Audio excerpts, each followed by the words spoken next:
नमस्ते प्रणाम, मैं आपकी कंचन आप सभी के लिए आज महंगाई गीत लेके आई हूँ।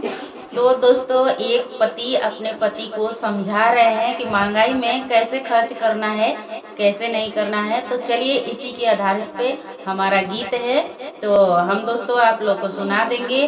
घटल बा कमाई बढ़ल, घटल बा कमाई बढ़ल, जाता महंगाई हो कि थोड़े थोड़े खर्च करा, बबुआ के माई हो कि थोड़े थोड़े खर्च करा, बबुआ के माई हो कि थोड़े थोड़े खर्च करा। घटल बा कमाई बढ़ल, घटल बा कमाई बढ़ल, जाता महंगाई हो कि थोड़े थोड़े खर्च करा, बबुआ के माई हो कि थोड़े थोड़े खर्च करा, बबुआ के माई हो कि थोड़े थोड़े खर्च करा। झुमुका झुलनिया के धनी तोहरा रागड़ा बा, झुमुका झुलनिया के धनी तोहरा रागड़ा बा, बाली होठ लाली के रोजे रोजे झगड़ा बा, बाली होठ लाली के रोजे रोजे झगड़ा बा। अब नाही ऑर्डर पाउडर, अब नाही ऑर्डर पाउडर, टिकुली किनाई हो कि थोड़े थोड़े खर्च करा, बबुआ के माई हो कि थोड़े थोड़े खर्च करा, मुन्नवा के माई हो कि थोड़े थोड़े खर्च करा।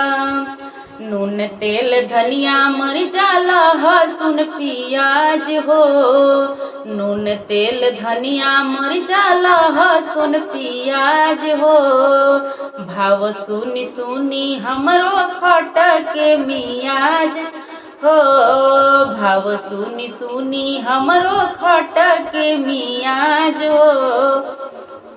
कुछ दिन खातिर धनी, कुछ दिन खातिर धनी, जिभल मनाई हो कि थोड़े थोड़े खर्च कर, छोटुआ के माई हो कि थोड़े थोड़े खर्च कर, मुन्नवा के माई हो कि थोड़े थोड़े खर्च कर।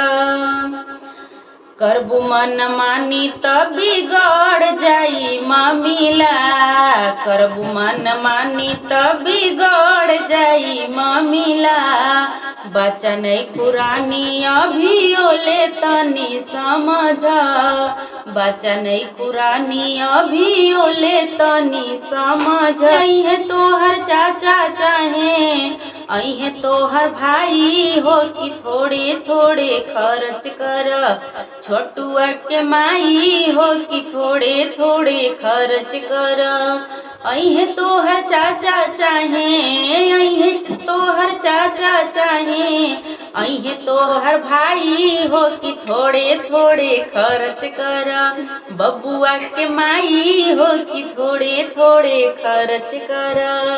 घटल बा कमाई बढ़ल, घटल बा कमाई बढ़ल, जाता महंगाई हो कि थोड़े